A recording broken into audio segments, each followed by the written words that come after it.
ஐவரியும் நம்ம இன்றைக்கி பார்க்க போகிறது ப்ளூ ஸ்டார் இன்வெர்டர் ஏசி. இது பார்த்தீங்கன்னா மேல் விசாரத்துலேருந்து கொடுத்து அனுப்பிச்சிருக்காங்க. என்ன ப்ராப்ளம்னா நம்மளுக்கு போர்டு வந்து டோட்டலாகவே டெட் கண்டிஷன். இந்த எல்இடி பார்த்தீங்கன்னா ஆனே ஆகலை.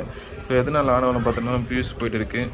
ஸோ பியூஸும் அதுக்கு போடணும். பியூஸ் போடுறதுக்கு முன்னாடி எதனா டேமேஜ் இருக்கா பார்க்கணும். ஏன்னா பியூஸ் அடி வாங்குதுன்னா அதுக்கு உள்ள எதனா டேமேஜ் ஆனால் மட்டும்தான் பீஸ் வந்து போகும். ஸோ அது இப்படி பார்க்கும்போது இங்கே ஐஜிபிடியும் காலி இருக்குது, டயோடும் காலி இருக்குது.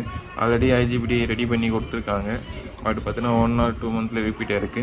ஸோ ஐஜிபிடி ரெடி பண்ணுறதுக்கு முன்னாடி டிரைவர் சர்க்யூட் 15 வோல்ட் வருதா கரெக்டாக செக் பண்ணி பார்க்கணும். இன்கேஸ் டிரைவர் சர்க்யூட்டுமே வந்து டேமேஜ் ஆகிடுச்சுன்னா நம்ம இந்த டிரைவர் சர்க்யூட்டில் டேரெக்டாக பார்த்தீங்கன்னா மைக்ரோ கண்ட்ரோல் போகும். அப்படி இருக்கும்போது என்ன பிரச்சனை வந்துச்சுன்னா இந்த ப்ராப்ளம் வரதுக்கு சான்ஸ் இருக்குது. ஸோ டோட்டலாகவே நம்ம இந்த செக்ஷன் ஃபுல்லாகவே நம்ம என்னென்ன ஃபால்ட்டு கண்டுபிடிச்சி ரெடி பண்ணி கொடுத்தா தான் ரிப்பீட் எதுவும் ஆகாது.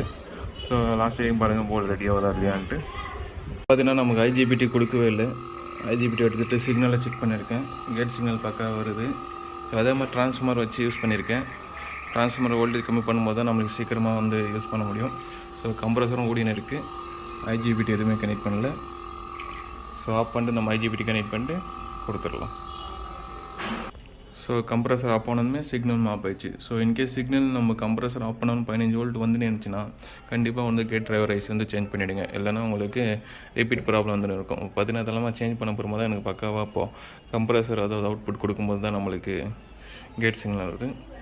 ஸோ ஃபுல்லாக நம்ம ரீப்ளேஸ்மெண்ட் பண்ணிட்ட அப்புறமா கம்ப்ரஸர் வச்சு ஓட்டிட்டு மறுபடியும் மேல் விசாரத்துக்கு கொடுத்து அனுப்பிச்சிடலாம்.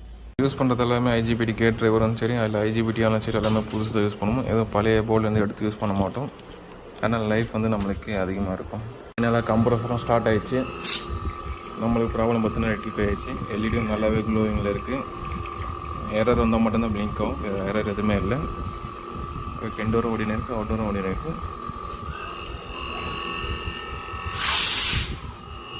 ஆம்சம் பார்த்தீங்கன்னா 4 ஆம்ஸ் வரையும் போகுது.